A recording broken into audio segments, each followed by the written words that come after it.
Well, welcome to another Victorious Friday. I'm very excited about today. We have a friend, a guest, Bob Levine. And, many of you may know Bob from his co-anchoring days with Dennis Rainey and Family Life. And he's still active and he's still moving and he's doing great things. He survived uh, not only years of marriage, but more importantly, 5 children. And so he's going to talk a little bit about that. But a good friend. Welcome to the show, Bob. How are you doing today? I'm doing great. I have been looking forward to this time with you. I was going to say it's the highlight of my week, but I got to count church as the highlight of my week. This is highlight 1A. How's that?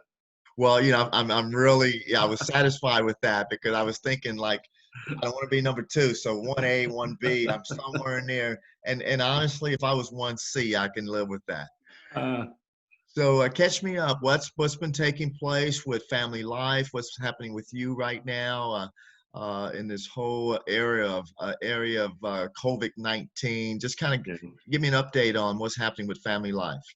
well, Family Life's in an era of transition that really began 3 years ago this summer when Dennis Rainey announced his plans to step away from his role as the founder and president of the ministry. He handed over the reins to David Robbins, who has been serving as our president now since I think December 17 is when he stepped in. And then Dennis stepped off the air on Family Life Today back a year and a half ago, and we welcomed our friends Dave and Ann Wilson as the new hosts of the program. I'm continuing to co-host with them. And Family Life is also in transition from our headquarters in Little Rock, Arkansas, to the Cru headquarters in Orlando, Florida. Family Life's been a part of Cru since our founding back in 1976, and so we're moving home. We're moving with the Cru leadership and building new studios there, and that transition will happen over the next 12 months. So it's a time of change and a time of growth for the ministry under new leadership, and we're excited about the days ahead and where God is taking the ministry. Wow, that's fantastic. It's been decades of impact that you guys have had. What's been some of the memories for you? What's been some of the aha moments that is really, over that? I mean, it's a long time frame. Yeah, yeah. Mary Ann and I came here in 1992, so we're in our 28th year at Family Life. And we looked at each other recently and I said, what do you think our marriage and family would have looked like if I'd not spent every day for the last 28 years talking with people like Terence, Chatmon, and others about how to raise a family and how to have a strong marriage? And we shudder to think, because the thing that has been at the heart of all we've talked about has been to be intentional, to be purposeful, to really make marriage and family a priority. I think so many couples today think that marriage and family is just one of those things that kind of happens, and you don't, we talked about this when you were a guest on Family Life Today. If you went to the bank and said, I'm thinking about starting a business, the first thing they'd say is, well, show us your business plan. And if you said, well, I'm just going to kind of start a business and see what happens, and we'll just kind of go with it, they're not going to lend you a dime for that kind of a business plan. But most of us start a family, and we get married and we think, well, I'm just going to kind of roll with it and see how it goes, and we'll go with the flow. If that's as much intentionality as you have raising your family or trying to sustain a marriage, you're going to find yourself in trouble. And I think Family Life Today has been one of those things in my own life that's helped me understand I've got to be purposeful and intentional about this. I think of many of the great guests we've had over the years and the spiritual deposits they've made in my own life. And then I have to tell you, the emails we get, just quickly, we got a letter recently that was one of those top 5 letters that I sent a copy to Dennis and said, just hang on to this. Anytime that you're wondering, has my life had any purpose or impact? This was a woman who reached out who has been listening to Family Life Today for 25 years. She described what her marital situation was. She was a single mom when she started listening. She didn't know the Lord. God used Family Life Today to introduce her to Jesus. Ultimately, she met the man who is today her husband. Their marriage was a mess. She kept listening and kept applying what she was learning on the program. He eventually came to faith in Christ. She said her daughter at age 18 was making poor choices, not walking with the Lord, didn't want anything to do with Jesus. She said, I kept praying. I kept trying to be faithful. I kept doing what I was hearing you guys talk about. And her daughter came home one night and was drunk and was just a mess, and woke up the next morning and said, I can't keep living like this, surrendered her life to Jesus. And now the daughter is married and raising a child of her own. She just said, you guys have been my mentors. And to think that we've had that impact in some lives over the years, that's what we're thankful for. That's what we're grateful for in the ministry. Yeah, well, that was the mission, and it continues to be the mission. And what a blessing you've been. I can remember those same type of stories, just listening to you guys, and just kind of rapidly trying to take as many notes as I can, and hopefully I didn't crash the car or something when I listened to you in the car. But seriously, for so many years, you've impacted so many lives, and your stories. I mean, it's really about the stories that you're telling on air in the lives. And you guys have an amazing story. You and Marianne have an amazing story. You've raised 5 children yourself, and they're all grown now. Give us some fun stories around those early days of parenthood.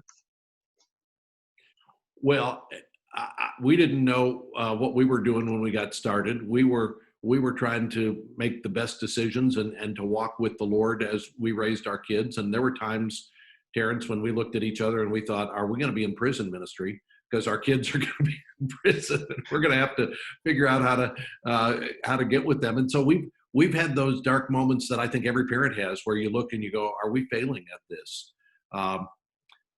But we can try to continue to be faithful, try to continue to walk with the Lord ourselves, be prayerful as we raised our kids, and be purposeful and intentional as we raised our kids. I think we look back and go, there are things we'd do differently on our journey if we could do it all over again. So we can see the failures easier than we can see the successes. But we look today, I think of 3 John 4, the passage that says, I have no greater joy than this, than to know that my children are walking in the truth. And that's what our great joy is today. We look at each other with gratefulness to God that our kids are where they are and that they love each other. They still like being with each other.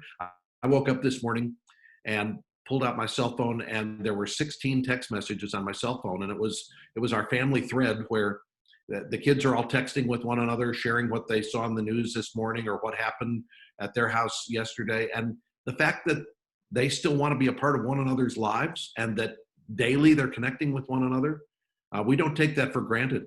I know families today where some of the adult children aren't speaking to one another. And these are good, godly parents who raise godly kids, and there's fracturing in the family. So the fact that our kids get along and like being with one another, that's a great blessing for us, and it's not something we take for granted. Yeah, absolutely. Especially, I think about today's world and COVID-19, and many parents, a lot of cases getting reacquainted with their spouse, or maybe even reacquainted with their children for the first time in a long time, and because they've abdicated that either to the school or the church or someone. And the stats are really kind of staggering. There's one I read that I look at, and they're saying 38% of parents are really kind of going through some mental challenges, depressions, if you will, due to the fact of being isolated in quarantine. And it really speaks to the fact that we need relationships, we need engagements, we need activities in our life in order to fulfill us. We were made to be with people and to interact with people and be in community with people. Any stories around how are you guys doing during this COVID-19 season as a family? Well, I think all of us have to recognize that anytime there is something stressful that comes into our lives or into our families, that throws us off balance, and we find ourselves reaching out for some stability in the midst of the stress.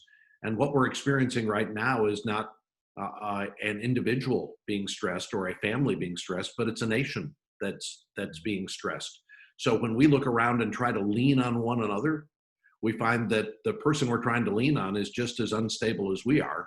We're all kind of tottering together. And I think that's one of the reasons why husbands and wives find themselves, in conflict these days because they're thinking, I used to be able to depend on you to provide some equilibrium, and I can't reach out to you for that today because you're as off balance as I am. And then kids are home, and life is not what they expected or what they're used to, and they're facing disappointments and things that they were hoping for aren't happening, and they don't get to play with their friends the way that they used to, and we're all a little stressed out. And this is where I think we've got to recognize that when we are unstable, God says, come to me. I'm the rock. I'm the firm foundation. Sink your roots into me, and we'll get through the stressful times as long as you lean on me and don't try to find your stability somewhere else. He is the stability of our times, and that's where we've got to keep coming back to. I think in recent days, one of our kids texted us the other day and it was scolding us because we went out to dinner with some friends, and our kids were like, you went out to dinner? Were you eating outdoors? And I said, well, no, we were distanced. We were not near other tables. The waitress wore a mask. We wore masks when we went in, but the restaurants are open here, and we felt safe going out. And they were like, Dad, Mom, you shouldn't just get takeout. Don't. And I had to write back and say, everybody's got a different risk tolerance. Everybody's got to figure out for themselves, what am I comfortable with here? I don't think we're being foolish, but I understand that you're being more cautious than we're choosing to be, and I understand that stresses you out. And so we had to have a conversation about that and just recognize we may be in different places as we do this. So let's respect one another and love one another, even if we're making different choices in the midst of this. And my daughter said to me, I just felt like I had to say something, because if you get COVID-19 and I didn't say anything, I'm going to feel guilty. And I said, well, if I get COVID-19 and I didn't do what I should have, I'm going to feel stupid. So there we are, right? But that's just part of being a family. It's so good watching them now try to parent us, we just had the same conversations. We've broken all the rules. I mean, we had our first plane ride to go visit up in Minneapolis. My daughter, she just had a grandbaby up there. And so that was a whole experience. That was, right. It was different. And then we ended up going to, they had a celebration up there for one of the people, daughters we were visiting, and we're thinking 10 people, right? There's like 60 people at the right. at the event, and we're like, oh boy, this is not good. And we don't, we're not walking around with masks on and things at that point, trying to eat, that extra hors d'oeuvre of chicken or something. And then we get back, and we go to a restaurant. There's no one in the restaurant, and we're distanced, but they call us up and say, hey, what are you guys doing? We're living life. We're trying to do something that's halfway normal. But it's kind of interesting, and really it's really love, isn't it? It's really, they care, and they're trying to parent us, and I just said, man, this is probably how I sounded when you were growing up. And that's the first thing I said when I got the text from my daughter. I wrote her back. I said, I recognize that the reason that you reached out and kind of scolded me is because you love me. You love both of us. And I'm grateful that you care and that you love, that it's not just, oh, well, if mom and dad die, then the inheritance comes sooner.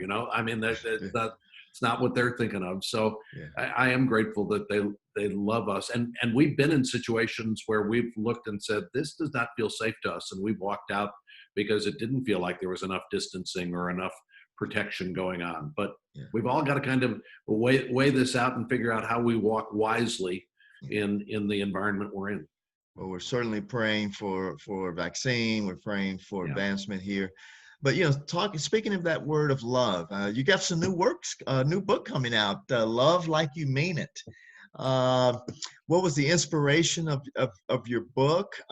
Just give us a little bit of maybe background on it, and we want to make sure that our guests certainly know about it and pick up a copy. So Love Like You Mean It. What was the inspiration? Kind of give us a little bit of a backdrop on it. Well, if we can get the scoop right here at Victorious Friday. This all began for me really about 5 or 6 years ago. One of the things a lot of our listeners don't know, I am the primary teaching pastor at our local church. So 70% of the teaching that we do at church, I do the sermons there. And um, back in 2000, it was either 2014, 2015, I sensed the Lord saying we need to spend time just soaking in 1 Corinthians 13 and just taking a long, hard look at what love looks like.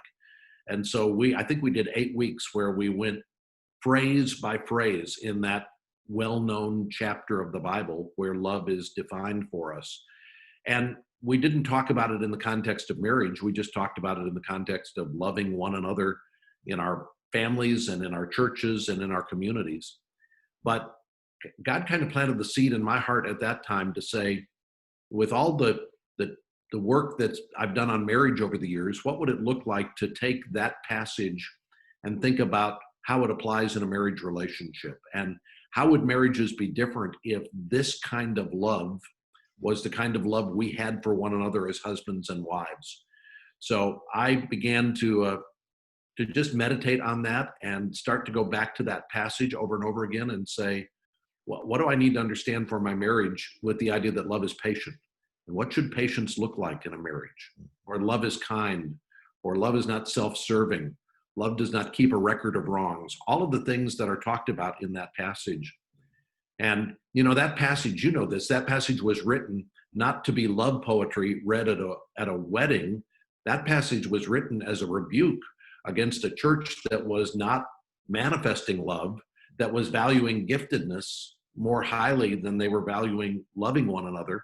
And Paul comes along and says, your giftedness is no good, doesn't matter at all if there's not love. Love is the more excellent way. And I think a lot of marriages, there are a lot of functional marriages today where a foundation of love is not present. There's a superficial love, but not a durable love. And that's what I wanted couples to really spend time considering. What would a firm foundation of love defined by the Bible, how would our marriage be different if this was the foundation we were building our marriage on? Oh, that is so good, Bob. And, I look at America today, in some cases, when I look at the family, the state of the family, some would consider it in a position of crisis. And there's many challenges that we're facing here that we honestly, as when we were raising children, I don't know if we were quite facing these challenges that we're facing. Maybe they were just different challenges at the time. But when I think the key to it is marriage, is the marriage itself. Many a times we're thinking about the children, but the marriage really has to be healthy, doesn't it? And to have a healthy marriage, I think, is really the starting block to raising healthy children. What would you say, and what words of wisdom would you share with us along those lines and around a healthy marriage and why it's so important? Well, I would agree with you. The greatest gift any parent can give to a son or a daughter is to love your spouse.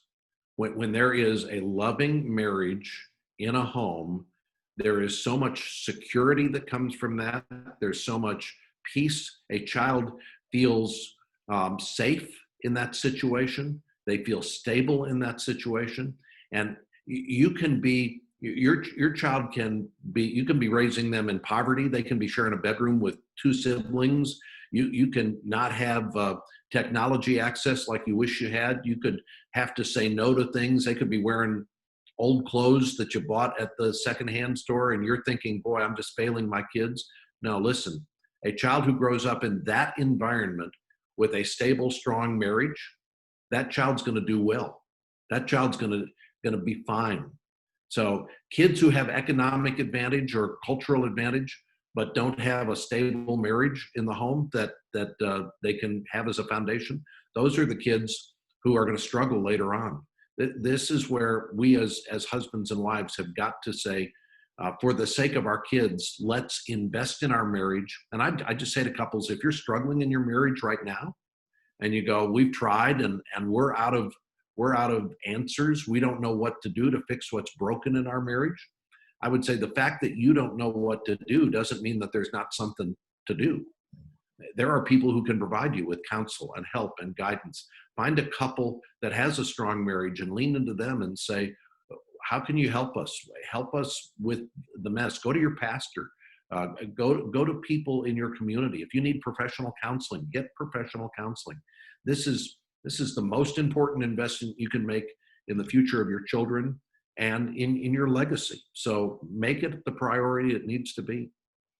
Well, that's a good word and good wisdom. I learned something new too. I didn't realize that you was pastoring, doing some exact. So I've learned some new things as well about you. And five children, grown now, Yeah. grown children. Um, this session always go faster than what I like. Bob, I think we can probably go another 3 or 4 hours, and maybe we can do something together. But as we wrap up, I think, and as I think about Victorious Friday and what we're trying to do here is really is some things you mentioned. Is how do we be as parents be intentional? Number one, in training and instructing our children in the Lord. And like you say, the model we have obviously is from 66 amazing books. Right. But it's also our marriage, and it's so amazing to me as I watch my children today. They're all married now as well. Um, the significance in what we modeled as a couple, as a married couple, good, bad, or indifferent, they took away from it, and hopefully we shared as much good as we did bad, but we did equal share probably, and thank God they didn't pick up as much as the bad as they did the good, but they learned from it, right? Yeah. So, Right. as we wrap up, Bob, what words of wisdom? Parents are looking for that silver bullet. There isn't a silver bullet, but they're looking for one. I tell them to love well. Obviously, I think you would agree with that, as your book is titled "Love Like You Mean It." And by the way, when is the book coming out? Where can we find it? Give me some details, and then I'd like for you to conclude. Was this some real key points that parents can walk away and be encouraged this Friday? So where can we find your book, and then give us words of encouragement? Well, the book's out now, so it released this month. It's available wherever you get books, and again, it's called Love Like You Mean It. So I hope couples will get a copy. And one of the things I did with the book, in each chapter, I kind of stop in the middle of the chapter, and there are some questions for couples to talk together, because I didn't want this just to be a book that you read and go, oh, that's interesting. I wanted this to be something that would work its way into the fabric of your life and your conversation. So I hope couples will get a copy of that. And I think about parenting, and I think what I'd say to parents today is, we've talked a lot about intentionality. You've been a model of that for me, both in what you teach and what you've done. I think stay connected with the Lord, be intentional as you raise your kids. Those are great things. And I think one of the things is, I think back on some things I've heard Family Life Today guests say that that have really had an impact on me as a parent. One of our guests one time said, most parents are trying to raise their kids to be sin avoiders and sin concealers. Stay away from sin. Don't do that. And if you do it, you're going to get in trouble. So conceal it from mom and dad. Don't let us know, because you'll get in trouble if you do. And this guest said, we have got to raise our kids. Our kids are going to sin. They're sinners. We are too. So we've got to raise our kids to be sin confessors and sin repenters. That's good. And as parents, that begins with us modeling for them what it looks like to confess and repent. So they've got to see us not as the perfect parents who never make mistakes, but they've got to see us confessing and repenting in front of them. I had a dad who said to me, often at the dinner table, I will say, let's talk about how we sinned today. And then he will say, I'll go first. Go. We had a guest on Family Life Today who said a lot of parents today are trying to raise their kids to be sin avoiders and sin concealers. Stay away from that. Don't do that. And if you do, you'll get in trouble. And that causes a child, when they do sin, to not tell mom and dad, because they know they're going to get in trouble. And this guy said, we need to raise our kids to be sin confessors and sin repenters. And the way we do that is we model it for them. We become confessors and repenters of our own sins in front of them. They see that happen. We had a dad who said, often at the at the dinner table, he'll say to his kids, let's talk about how we sinned today. And then he'll say, I'll go first. And he'll share about something in his day where he got mad at somebody, or where he had thoughts he shouldn't have had about something, or where he said something he shouldn't have said. And then how God convicted him of that, and how he had to go to the Lord, and how he went to another person, how he dealt with that. He'll share that story at the dinner table so his kids can see mom and dad they mess up just like I mess up, but they figured out how to deal with it when they do. We're modeling that for our kids. We're giving them a pattern. And I think that's so important for parents to do. You don't try to be the perfect parents in front of your kids. Be the broken parents in front of your kids, and let them see you in your brokenness, and see that you turn to Jesus in your brokenness, and that Jesus provides forgiveness and hope for you, so that when they break, they know where to go and what to do. Well, I love that. And well, ladies and gentlemen, you have heard it from a good friend, Bob Levine. I mean, he's been in this space for 20 plus years, raised 5 children, married to his amazing bride, Mary Ann. And I think those are words of wisdom. I would encourage you to go and get his book, Love Like You Mean It. And it's, as he said, at any bookstores, Amazon, whatever you may normally shop. And I always encourage people, don't just buy one book, buy a couple of them so you can give to your friends. Parents who's out there. And I probably want to take a look at it for Bible study with my couples. And so I want to encourage you. Well, thank you so much, Bob. Thank you for being on the show today. Hopefully we can reconnect soon. I'm not sure if it'll be in Orlando or Arkansas or what have you, but we'd love to reconnect with you again. Well, I love any time I get a chance to be with you and to chat with you. It's an encouragement to me, and thanks for having me on. It's been a privilege, and grateful to God for his grace in my life, and for all of the love covers a multitude of sins, and God has poured out that on me. So, well, thank God for that. And next time we see each other, you pray and I'll pay, and we'll have a great lunch together, and we'll celebrate some time together. Well, thank you so much, and have a great day. And thank you so much for giving us words of wisdom on this Victorious Friday. Yeah, appreciate you, brother. Great to be with you.